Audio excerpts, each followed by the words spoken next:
Gosh, good morning, everybody. John, you want to get the lights? Oh, you're already doing it. I can't see. Hey, Mike. Oh, definitely. Thank you, man.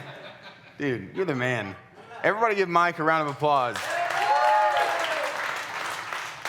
Dude, you're a rock. You know that? Okay, so Revelation. We've been in it for how many weeks now? Anybody know besides Tony? 7, 8? Actually, this is the 10th week. Can you believe that? 10 weeks of Revelation. Hey, Chance. Chance is here.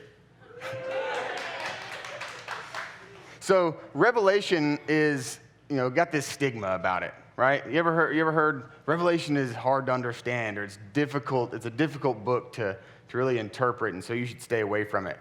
Anybody ever felt that way themselves? Well, I would say that it is in fact not a difficult book to understand, right? It's the only book with its own divine outline built right into the first chapter. Have you guys ever heard this before? The outline?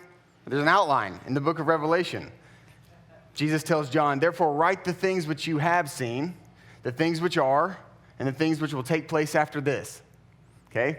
The things that you have seen, past tense. John has seen the resurrected, glorified Christ, right, in all of his glory in chapter 1. Part 2 of this outline, right, the things which are, the present tense. That's chapters 2 and 3. That's church history. It's the time of the church from its beginning until present day, and that's the time that we're in now, right? Finally, the last part, the third part of the outline is, right, the things which will take place after this, future tense. And that's chapters 4 through 22, the rest of the book. It's the big chunk that everybody is afraid of, right? But chapters 4 and 5 is really just John raptured into heaven, and he's experiencing the throne room of God, the angels flying around the altar saying, holy, holy, holy. It's Jesus, the Lamb, opening the scroll to the title deed, which is planet Earth. And then chapters 6 through 19 is this 7-year period called the tribulation, right, where it's God's wrath poured out on a Christ-rejecting sinful world. And we've spent a lot of time on that lately, right? The last, 3 years, it seems like. Right? And there's a lot of bad stuff happening in the tribulation. There's the seal judgments. There's natural disasters. You've got the Antichrist who shows up, who's a real jerk. Right? And you got Babylon, this one-world government, one-world religion. And then in chapter 19, Jesus finally has enough of it, and he comes back with Lord of Lords and King of Kings tattooed on his thighs, and he's coming for judgment, right? And he grabs hold of the beast and the false prophet, and he throws him into the lake of fire. And then he locks Satan up for 1,000 years while Jesus reigns on earth in the flesh as king. 1,000 years, which takes place in chapter 20, called the 1,000-year reign or the millennial reign, right? And at the end of the 1,000-year reign, Satan's let out for a little bit so that he can then go and deceive some of the people who were born in the millennial reign. After that, he's thrown into the lake of fire forever by one angel, an unnamed angel, not even a special, angel. And this angel's already holding something in his hand, so he throws Satan into the lake of fire with one arm. That's right. And then chapters 21 and 22, it's the new heaven and the new earth, where we all live happily ever after. And guess what we get to talk about today? More of the tribulation. No, I'm just kidding. No more of that. We've talked about tribulation. We've talked about Antichrist. We've talked about the sickening parts of Revelation. Today, we get to talk about heaven, which I, for one, am really excited about because, think about what it's like for you guys to sit here on Sunday mornings and hear about the tribulation for 3 weeks in a row, right? It's a little bit depressing. Think about what it's like for me to study it all week long, just to sit in the tribulation. Compared to sitting and studying heaven, it's a big difference. Let me tell you, I've been excited all week. Can't wait to get into what we're going to talk about today. The church in heaven. Thank God that's the end of the book. We're closing the chapter. We're closing the book of Revelation today. And I'm a little bummed, I'll be honest. I wish we could keep going. But my bummedness is completely eclipsed by the fact that we're talking about heaven. So let's get into it, huh? The church in heaven. Speaking of the church, it's true that the church could be likened to a hospital, right? Anybody ever been wounded by the church? Anybody ever been wounded by a Christian friend or associate or family member, and you just felt like you needed to be healed. He needed healing. Church is that. That's what church is. It's a hospital for the spiritually sick, where you can come and get well.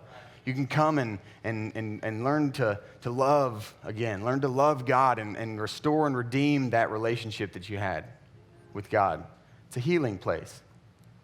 It's also true that the church could be likened to a school, right? Where we come and we get educated.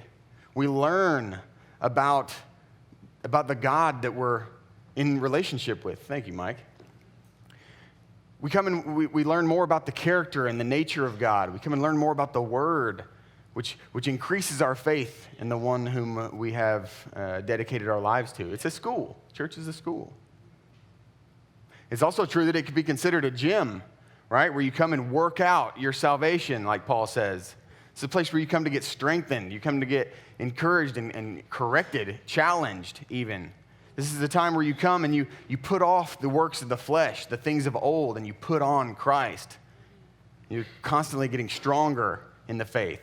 It's like a gym. But I think also the church is a travel agency. Think about a travel agency. Right, you go in and you got kind of an idea of a trip that you maybe want to take overseas to Europe or New Zealand or the Bahamas or whatever, and you go in and they've got the pictures on the wall and they've got like the most beautiful scenery of this place that you want to go to. Say you want to go to Fiji, they got the blue oceans. Everybody in there is trying to give you the best deals. They're saying, hey, look, we can work this out for you for your travel arrangements, and this is where you're going to stay, and they make everything so easy for you that you would be dumb not to go, right? Chapters 21 and 22 of Revelation is the travel brochure for heaven. It paints a picture that's just like, come on. You need to be here. Everything about it is inviting. And they put everything up on the walls that says to you, hey, this is a place that you want to be. 21 and 22 gives you the travel arrangements, right? The scenery, all of it. And so that's what we're going to be discussing today, is the new heaven and the new earth. We're going to try and cram in chapters 21 and 22 into our lesson today. So bear with me. These are two big chapters. I know that we covered 6 through 19 in the matter of 3 weeks. But, hey, if we're going to give that much attention to the tribulation, I at least want to give it a big oomph in heaven. You know what I mean? Ooh, the ice water is better. Well, let's talk about it. Let's just jump right in. We're going to start in chapter 21, verse 1. And we're just going to read until we want to stop. All right. John says, then I saw a new heaven and a new earth. For the first heaven and the first earth had passed away, and the sea was no more.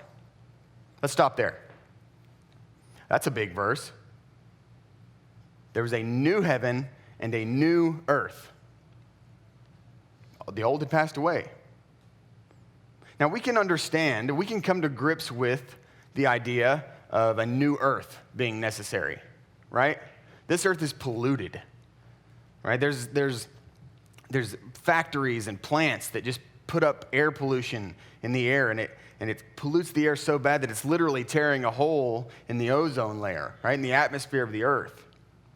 There's trash and garbage and sludge and slime in the ocean that's wreaking havoc on marine life. There's trash on the highways. Man has done an amazing job of taking this beautiful creation and destroying it. Right? Entire forests have been wiped out. Trees have been cut down to produce lumber for buildings, manufacturing, things like that. So yeah, we can understand the need for a new earth.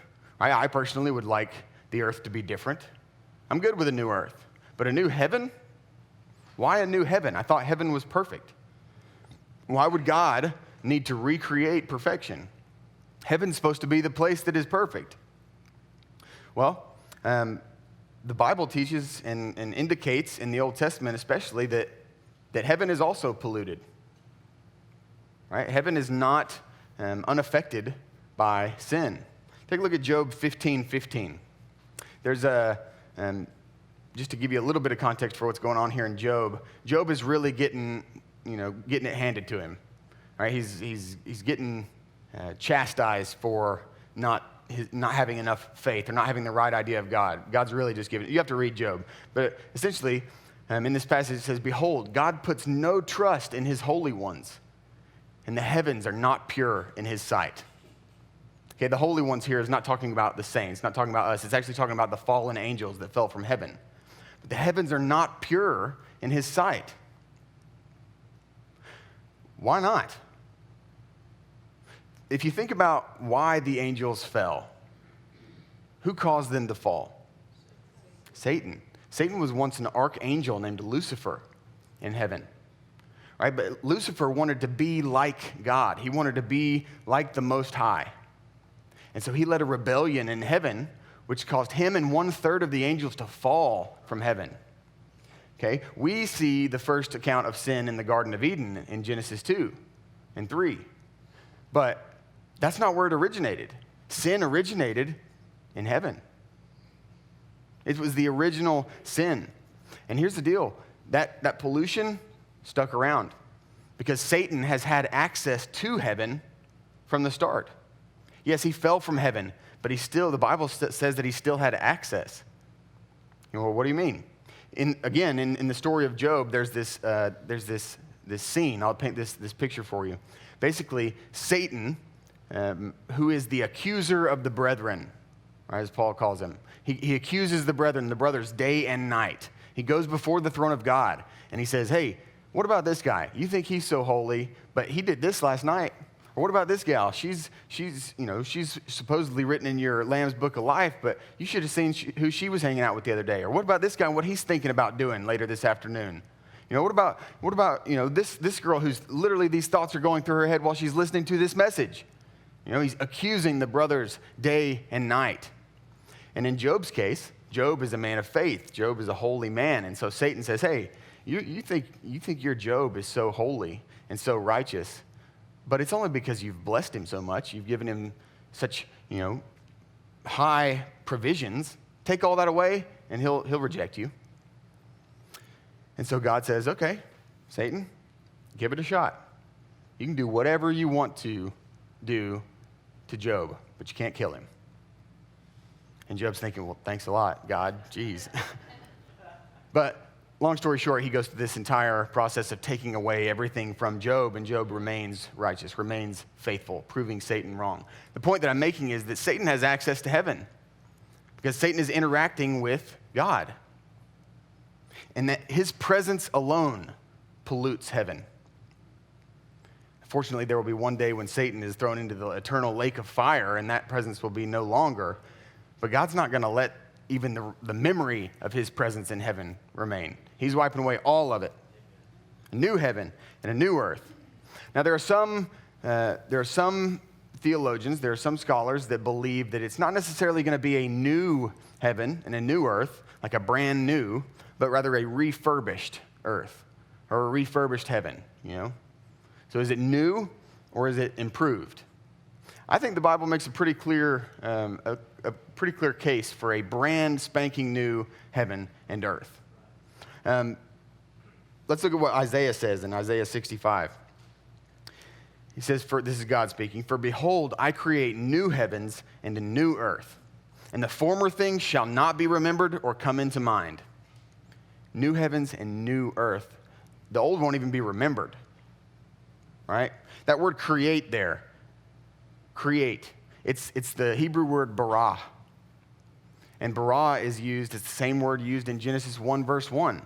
In the beginning, God created the heavens and the earth. Right? So this word here indicates that God's not just going to reshape the earth and the heaven, but he's going to make something completely new out of nothing. The old ones are going to be wiped away, and he's going to start from scratch.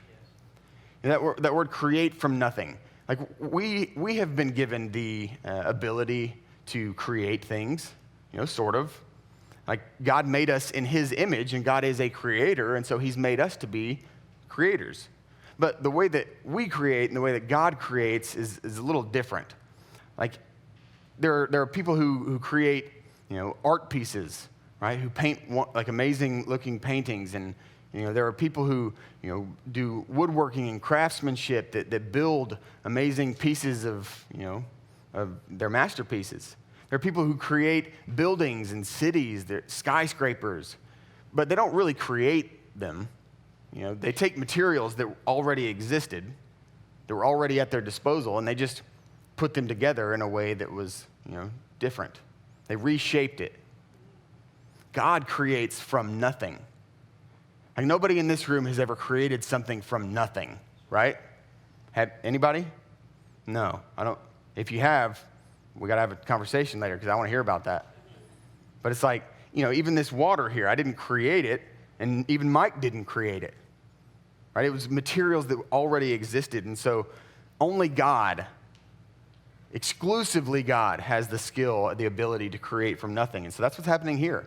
The old heaven and earth wiped away, new heaven, new earth created from nothing. Check out what Peter says, too, in 2 Peter chapter 3, verses 10 through 13. But the day of the Lord will come like a thief, and then the heavens will pass away with a roar, and the heavenly bodies will be burned up and dissolved, and the earth and the works that are done on it will be exposed. Since all these things are thus to be dissolved, what sort of people ought you to be in lives of holiness and godliness, waiting for and hastening the coming of the day of God, because of which the heavens will be set on fire and dissolved, and the heavenly bodies will melt as they burn. Okay, so now, but according to his promise, that's an important one, we are waiting for new heavens and a new earth in which righteousness dwells. Amen to that. So we got a new little piece of information here. Not only are the old heaven and the old earth going to be wiped away, they're going to be melted away. They're going to burn up. They're literally going to dissolve in fire. It's not enough for God to just say, okay, poof, old heaven, old earth, gone, disappeared. No, he wants to watch them burn. You ever had something that you just wanted to burn? Like it wasn't just about getting rid of it. It was about watching it, go away because of some kind of animosity towards it. That's what God's got for the sin-polluted heaven and earth. He wants to watch it burn. I can imagine just him standing with his arms crossed. Maybe he's got like a poker and like a marshmallow on the end of it, a heavenly s'mores. But God is going to burn the earth. And there's actually a cool thought here, and this is not scripture. This is not an inspired word from the Lord. This is just a thought.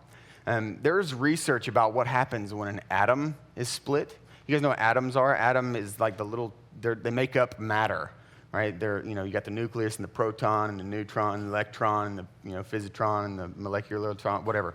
They have a way that they can split an atom. And when the single atom is split, it's really, the effect is minuscule. It's not really that big of a deal. But if the nucleus is split under the right conditions of an atom, it can cause a chain reaction to split other atoms nearby. And the reaction causes a nuclear explosion. So literally, if the God of the universe, who is holding all things together, who's holding the atoms together, decides to let go, a chain reaction that will cause nuclear explosion in the whole universe. My gosh, what would that look like? I mean, could you imagine? Talk about watching something burn. That would be a fireworks show, man. I want to be there on 4th of July, in heaven, watching from afar, not within. So it's all going to burn up, right? New heaven and new earth, it's necessary because it's polluted with sin. Now, I won't skip over the fact that there was a part in that first verse, new heaven and a new earth, but there will be no more seas. Do you notice that part? The seas will be no more. What's that about? Well, there's two theories about what this part of the verse means. There will be no more seas. It could mean that there will be no more seas, right? Currently, the earth is made up of 3/4 water. Maybe the earth is all land and there's no seas. Maybe it literally means what it says, right? No ocean means no separation between, land. It means everybody's closer. It means new climatic conditions. I don't know. Maybe that's important. Maybe God is specifically saying, I don't like the sea, and I don't want it on my new earth. He's allowed to have his preferences. It also could mean, no more seas could mean no more evil, because sea, sometimes in the Bible, it represents evil, right? Like the beast rising out of the sea, right? Or when Jesus exorcised the demon out of the demon-possessed man, and multiple demons. And they said, hey, don't destroy us. We'll go into the pigs, And so he says, okay, go into the pigs. So all these demons, flee into these pigs, and they possess these pigs, demon pigs. And all these pigs run off this cliff into the ocean, into the Sea of Galilee, right? It's like they're going home into the sea where the demons live, where the underworld, so to speak. It's why everybody was so wowed by Jesus calming the storm and walking on water, because they said, who is this man who controls even the storms and the seas? Because he wasn't just controlling the water itself. He had power over the underworld, over the demons. So the sea sometimes represents evil, and maybe this is a picture of there will be no evil in our new heaven and new earth. Preferably, I'm good with the sea, so hopefully it's just no more evil. I'm not good with evil, but for you beach lovers, my wife would be devastated. No more going to the beach. It's like, sorry, babe, and there's no more seas anywhere. So whatever that's worth. The most important thing in that verse is the fact that we have a new heaven and a new earth. The seas are secondary. Verse 2. And I saw the holy city, New Jerusalem, coming down out of heaven from God, prepared as a bride adorned for her husband. New Jerusalem, that's a new term, right? So evidently we've got a new heaven and a new earth. And then this city, New Jerusalem, says that it came down, it descended from heaven. It doesn't say that it landed on earth. It's just kind of suspended somewhere in the middle, which is kind of a cool thought. New Jerusalem. This is the capital city of heaven. This is a place of perfect holiness. And I think that it's interesting that it says that it descended from heaven, indicating that it already existed. New Jerusalem is a place that has already been in existence. That's why Jesus says, I go and prepare a place for you. See, this New Jerusalem, this is where the saints are going to live. All the saints. And I mean Old Testament saints, New Testament saints, the church. I mean, tribulation saints, those who were saved during the tribulation. Even the 1,000-year reign, the millennial reign, people who were saved during that time. Everybody, all the saints are going to live in New Jerusalem, this holy city. The end of that verse, it comes down like a bride adorned for her groom. This is a metaphor. The bride is a metaphor that's used widely in the New Testament to speak of the church, to speak of God's saints. And it speaks of the marriage supper of the Lamb, like what we talked about a few weeks ago. The bride of Christ. You guys have heard that term, right? The bride of Christ. That term is a little bit easier for women to accept than men, I'll be honest, because, I'm not a bride. I'm a man. I'm the groom. It's a picture. Don't take it personally.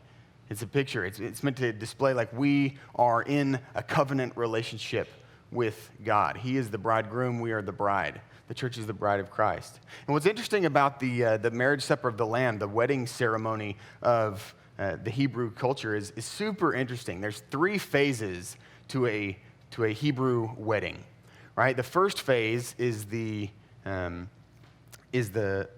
betrothal. It's like an engagement. Okay. The second phase of the Hebrew wedding is the presentation. It's the party, right? The events, the festival that happens. It's typically a 7-day party, right? We have like a ceremony and then a reception, typically. The Hebrew culture has like a 7-day just, hoedown. And it's a good time, I imagine. I haven't been to one, but it's 7 days, so it's got to be fun. And then finally, you have the ceremony, which is where the bride and groom become one. Okay? Here, when New Jerusalem descends out of heaven like a bride adorned for her groom, this is the third phase. This is the ceremony. This is where it all comes together. And we finally become one with Jesus. Think about this. Let's backtrack. The betrothal. The church was betrothed to Christ. Ephesians 1, verse 4 says that we were chosen in him from before the foundations of the world, that we would become holy and blameless before him. We were chosen. We were selected way before we were even a thought. God picked us. We were betrothed to him. And you guys know the Romans 8:28, right? For God works all things for the good of those who love him and who are called according to his purposes. Everybody loves that verse. That's a bookmark verse, you know? That's like you walk into any Christian's home and they've got a picture of it framed on the wall, or it's above their bathroom or their whatever. You know, it's one of those verses that you just need to know, right? All things to the good of those who love him. But have you ever read the two verses following that verse? Super interesting. Romans 8:29 and 30, it says, for those whom he foreknew, he also predestined to be conformed to the image of his Son, in order that he may be the firstborn among many brethren. And those whom he predestined, he also called.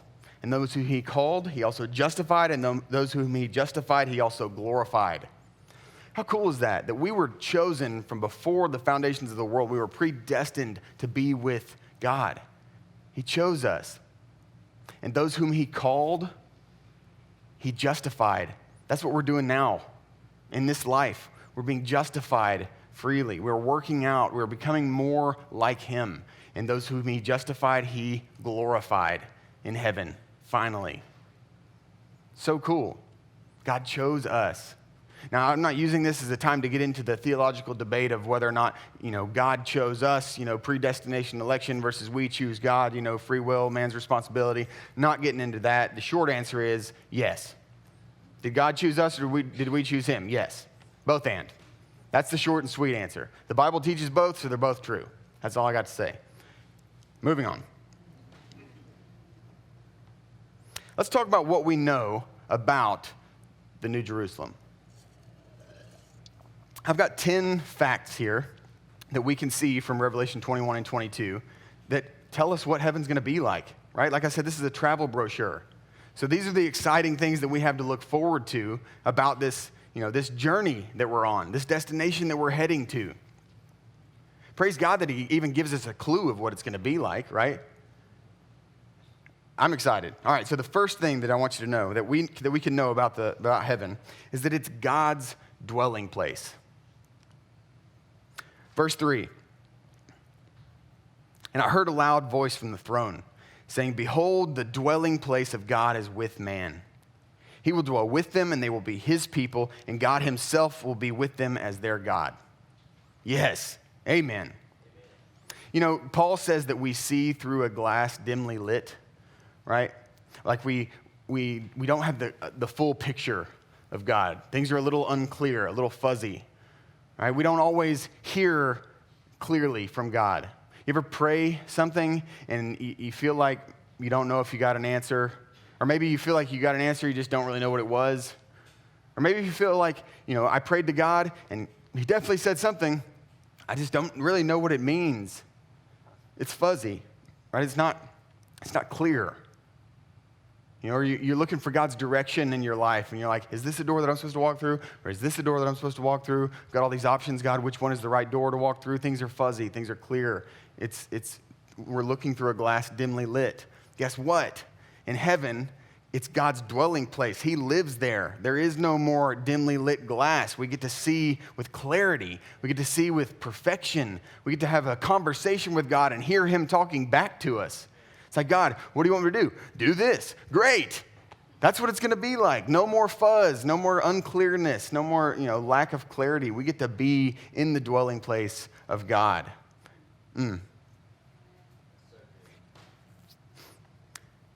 Heaven, there's going to be no more death, no more sorrow, no more pain, no more crying. All of that's going to be gone. Check out verse 4. He will wipe away every tear from their eyes, and death shall be no more. Neither shall there be mourning, nor crying, nor pain anymore, for the former things have passed away. Anybody hate crying? I hate crying. I don't do it often, but it sucks when I do. It stinks. It's not comfortable. I don't particularly like it. But I don't have to worry about that in heaven. Now, maybe you think, well, what if I'm in heaven and my cousin isn't in heaven? Or my brother? What if my spouse isn't in heaven with me? Won't I feel sorrow? for eternity because they won't be there with me? Evidently not. There will be no more sorrow. Evidently, the memory of all former things will be wiped out. We won't have memory of those that are not present with us. Or at least we won't have the memory to cause us to mourn and to be sorrow. And I get it. That's a weird, hard thing for us to comprehend. It's difficult for us to think, like, let's say, for example, I don't know what I would do with myself if my son grows up and never accepts Jesus as Lord, and he doesn't get to spend eternity in heaven. I can't imagine a scenario where that doesn't make me sad. In heaven, I notice my son's not there. I cannot grasp what that's like. But I trust God and I trust his word. And he says there will be no more sorrow. There will be no more mourning or regret or depression. None of that. It's all gone. Because here's the deal. God is so big. He's bigger than all of our fears, bigger than all of our sadness, right? He is so big and his glory is so powerful that there's no room for that in heaven. We won't be thinking of that because God will completely occupy our thought life. So, yeah, no more death, sorrow, pain, or crying. Number 3, everything is new. We kind of touched on this already. New heaven, new earth, super cool new city that descends and suspends in midair, right? Everything is new, but not just the stuff, right? We're new. Our thinking, our perspectives, our perceptions of people is new, right? Just like you may think, well, wouldn't I be sad if this person wasn't in heaven? You may also be thinking, well, I don't know that I really want to spend all of eternity living next to this guy, you know? What? So Burke's going to be my neighbor all, throughout eternity? He's going to be the guy in heaven who's borrowing my chainsaw, my heavenly, hedge trimmers, things like that? Like, I love Burke. I would be honored to be, neighbors with Burke in heaven. But you guys have that person in your mind, right? That just gets under your skin. You don't really like them. They come around and you're like, ugh, I don't really want to be neighbors with that guy forever. Well, here's the deal. All things have become new, right? Verse 5 says, God says, behold, I am making all things new. And that includes your perceptions of people. That means that when that guy or that girl who you just don't like, right, now here on earth, you're not going to see them through the same lens that you see through now. You're going to see through God's lens. You're going to see all the things about them that make them valuable, that make them spectacular. You're going to look at them and think, wow, I did not know that about that person. You're amazing. How could I not see this? And man, what a cool thing that will be. Why don't we just start practicing that now? Yes. You know what I mean? Like seeing people through God's lens now instead of seeing them for their flesh and the things about them that you don't like, right? It's sin. It's polluting this place around us. Let's just look through the lens of heaven. Let's do that. Can we do that? Yes. Great. Here's the next thing. Heaven shines with the light of God's glory. Let's look at verse 11. John is carried away by an angel in the spirit to a great high mountain. And he says that the angel showed me the holy city Jerusalem coming down out of heaven from God, having the glory of God, its radiance like a most rare jewel, like a jasper, clear as crystal. Jasper is this precious gem, and it's like an opaque, almost greenish color.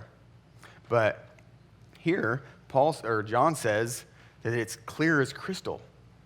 So it's this beautiful gem, clear as crystal. A lot of theologians would say that John's talking about a diamond here. The radiance of God shone like a diamond. You guys ever look at a diamond up in the light and it just sparkles at you? And then you kind of twist it a little bit and it sparkles again. It catches a new angle of the light. And you just keep turning it and it just keeps changing. It's just like, wow, this is beautiful. That's like God. Any direction that you look at God, it's a new wow. It's a new holy, beautiful, amazing. And that's shining from the city. God's glory lights the place. Right? There's no sun or no moon. Check out verse 23.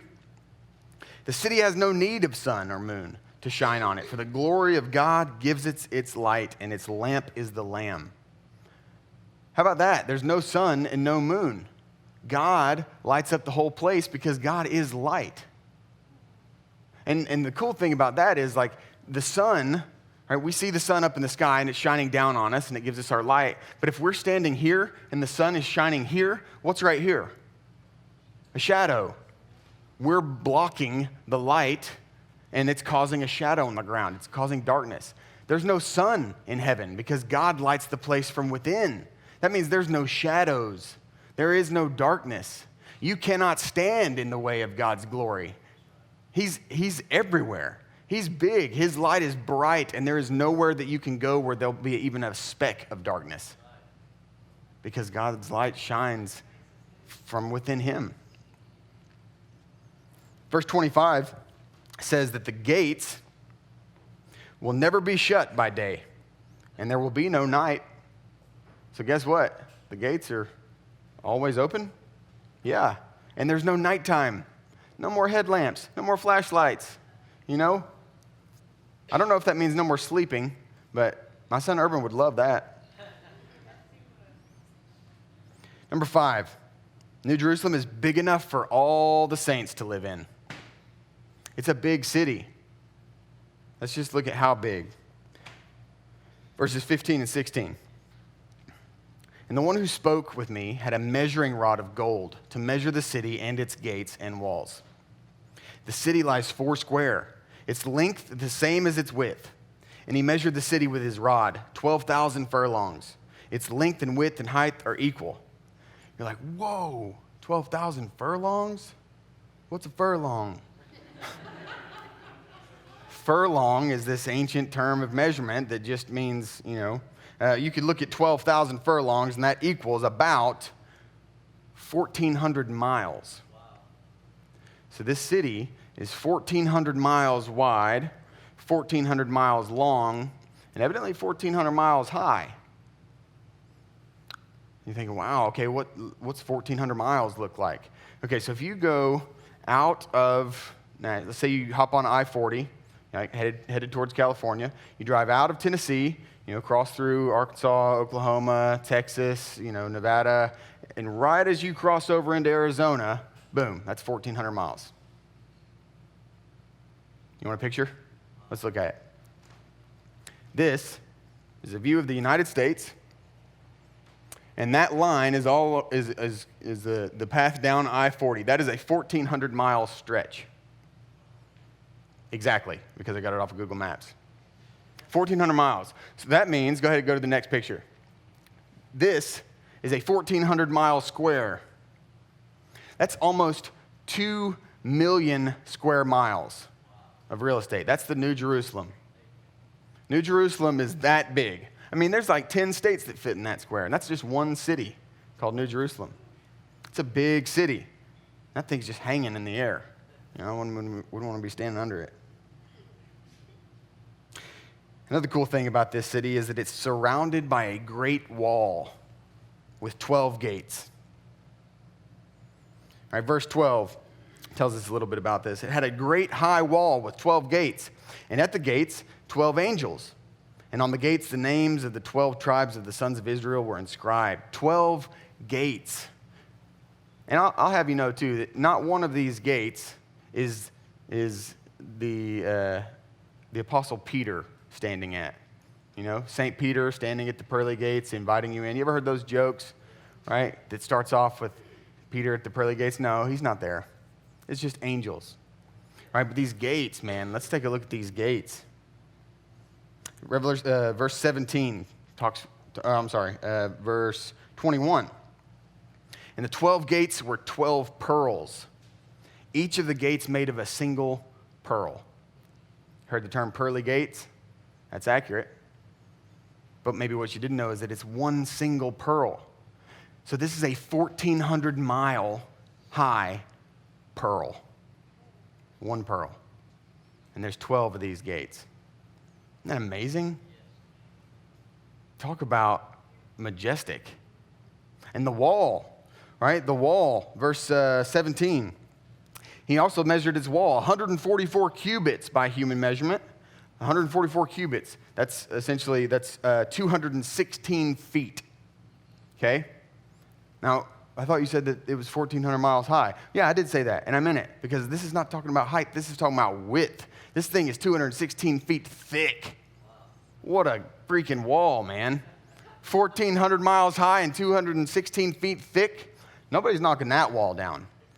Right? That surrounds New Jerusalem. You ever heard the term, breaking somebody's walls down?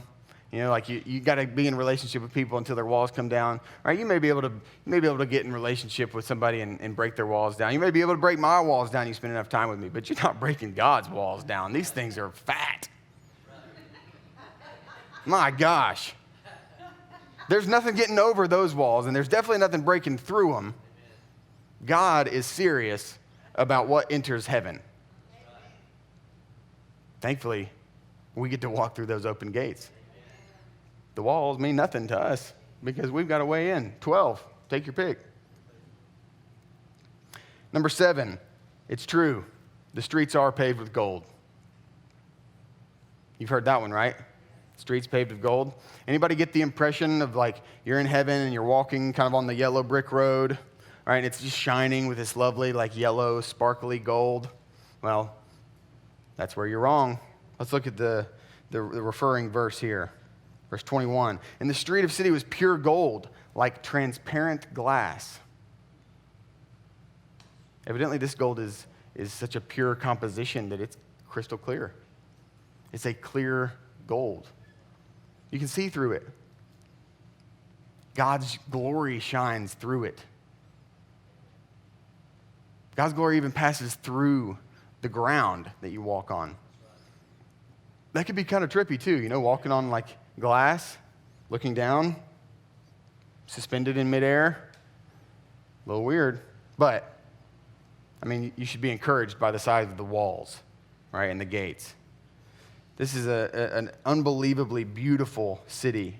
The walls and the gates of pearl and the streets of gold. Here's one of my favorite points. There will be no more sin. No more sin. We don't know what that's like. Sin has been an unwanted passenger in our cars for all of our lives. It affects everything. It affects our thought processes. It affects our decision making. It affects the people that we interact with. Prisons are filled with people who are oppressed with despicable sorts of sin. Right? The news today, every day, is just something awful. Sin is wrecking the world. It is an oppressor. But guess what? Sin is not just a behavior. It's not just a thing you do. It's just not just a bad thing that God doesn't like. It's a thing. It's not an action. Sin is its own thing. It's a spirit. It's a presence. The air we breathe is impregnated with sin. Right? The thoughts that we have are so affected by sin that it leads us into things like depression and anxiety and rage and makes us do things that we never would have thought we would have done. We can't get away from it. There's nowhere that you can go on earth where you will be separated from the presence of sin. It is here, and it has always been here. But in heaven, there will be no more sin. It won't be something that we have to deal with. We will be absent from the presence of sin. And if we could just, I'll be honest with you, I'm tired of listening to all of the stuff that comes out of the news, right? That I'm tired of dealing with this. I'm tired of dealing with sin on a daily basis, right? We talk about, even in churches, we preach, here's what you got to do to bypass, to get past your sin. Here's what you got to do to be more holy and deal with your anxiety and deal with your depression. And here's how you got to live your life now so that you can be more holy. And here's all the things that you need so that you can be happy and peaceful here on this earth. Enough. Let's talk about heaven. Let's talk about where we're going, not where we are now. Let's be heavenly minded so that we can start seeing the world through God's eyes now, because why in the world would we be so overly concerned with the trip as we are the destination. Right? Nobody goes to a resort or flies across the country on a big, vacation to Italy or to, France or whatever, and they spend all their time researching, which peanuts they should get on the airplane, at what times they should go to the lavatory. Nobody really cares about the plane ride. It's the trip, it's the destination that gets all the thought process. What am I going to do when I get there? What's life going to be like for me on the other side? And yet we spend so much time thinking about the process. We spend so much time looking at people and seeing them, with their flaws just raised to the surface. You look at you hear somebody saying, yeah, he's great. He's a good guy, got a good heart, but man, he talks a lot, or his breath really stinks, or gosh, you can't really trust him, or whatever. Let's just stop doing that. Let's be heavenly minded. Let's have an eternal perspective that shifts things for us now. Let's be so focused on heaven that what's going on here on earth just becomes less important. Right now, we're in a tough time. There's a lot going on in the world right now, and I don't have to give examples. But does it really matter? Is it worth us getting completely bogged down by the difficulties of life right now? Is it worth getting upset or getting in arguments with people? Is it worth, cutting people out of your life because you don't agree with their opinions or preferences? No. Just stop it.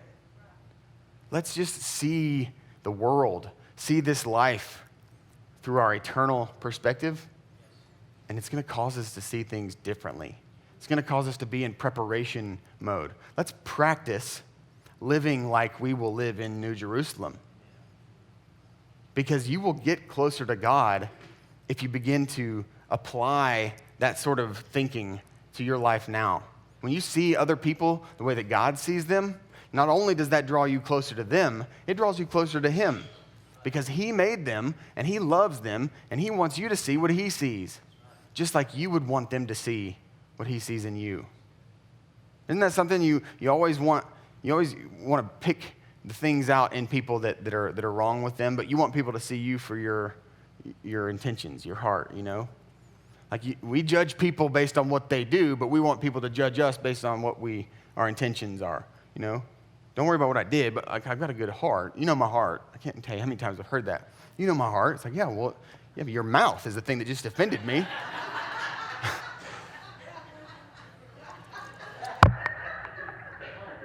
Yeah. So there's no more sin in heaven.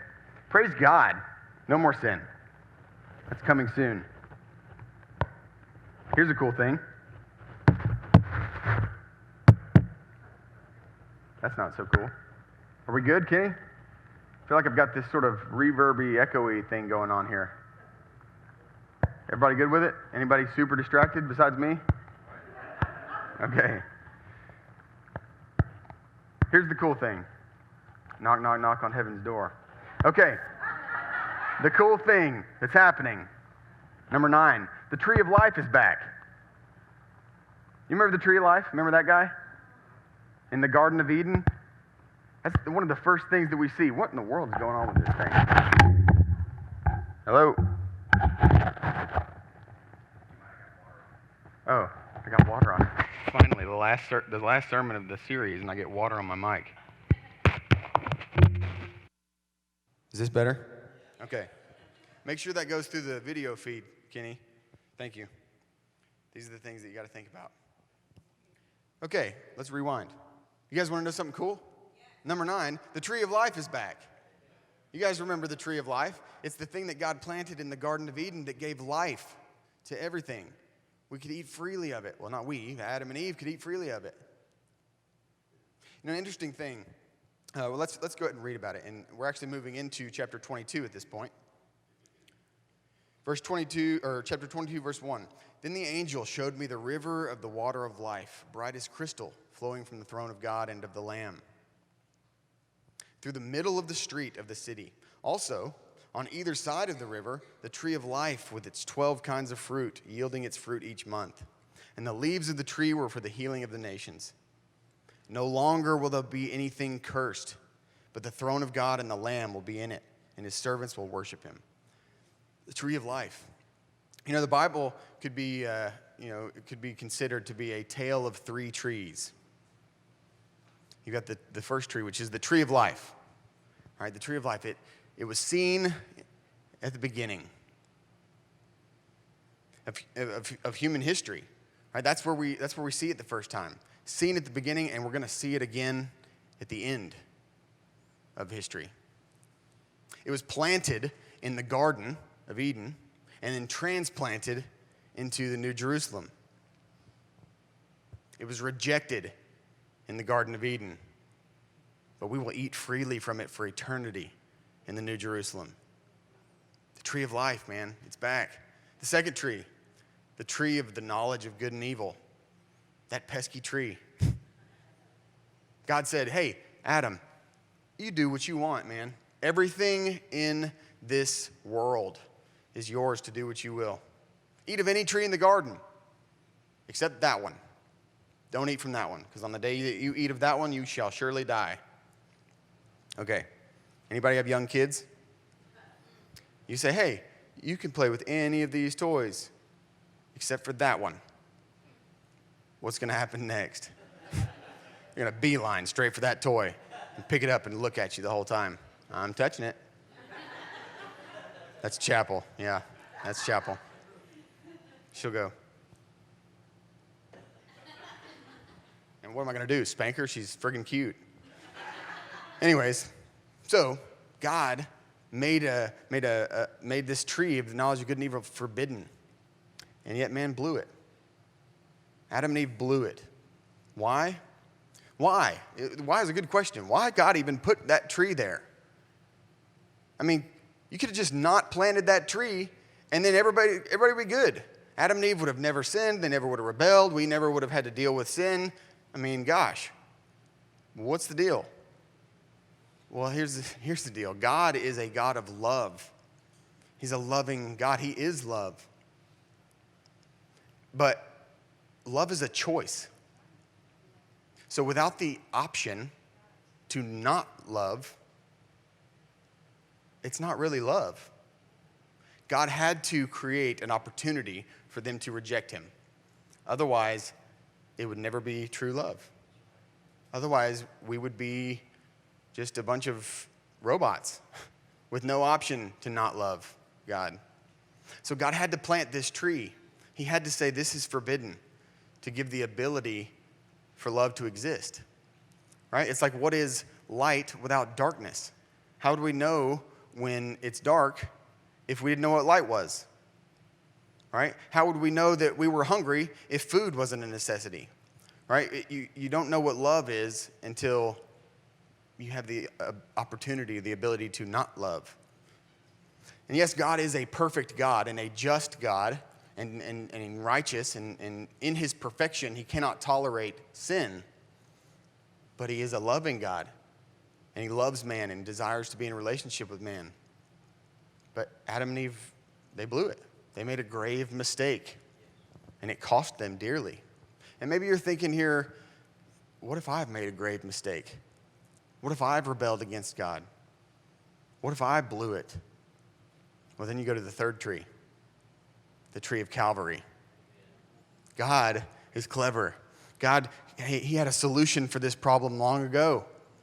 God, in order to satisfy the debt of sin, to pay the price that sin demanded, which is death, God became a human.